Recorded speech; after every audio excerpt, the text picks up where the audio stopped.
During my residency, I had seen one case. She was 36-year-old female. She had presented with complaint of right thigh hematoma after a minor injury, minor traumatic injury. She did not have any prior history of bleeding disorder. She did not have any history of bleeding disorder in family members.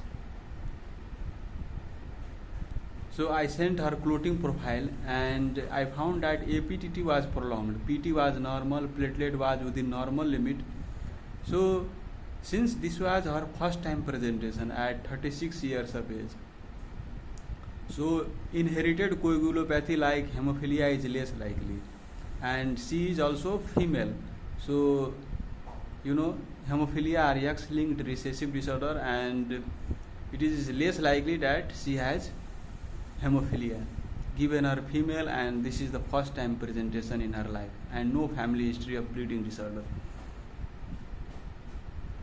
And von Willebrand disease is also less likely since she did not have any prior history of bleeding disorder, right?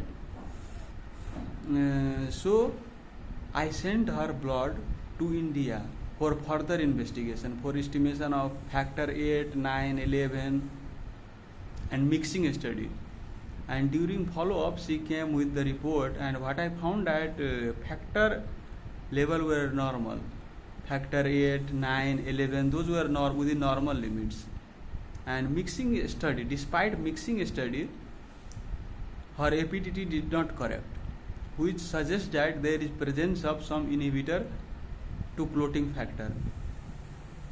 So inhibitor of clotting factor 8 was present in her blood. So this is called acquired hemophilia. So in acquired hemophilia, this condition can occur even without any underlying cause, idiopathic, or it can occur with some underlying cause like malignancy, solid tumor, or hematological malignancy, or connective tissue disease, or pregnancy, postpartum. So these are some of the conditions where these condition can occur with increased frequency, but as I told you, this can occur even without any cause. So we did not found any cause in her. So when any patient presents with atypical features and that does not fit with picture of hemophilia, inherited coagulopathy, then you should also think of inhibitor to clotting factor.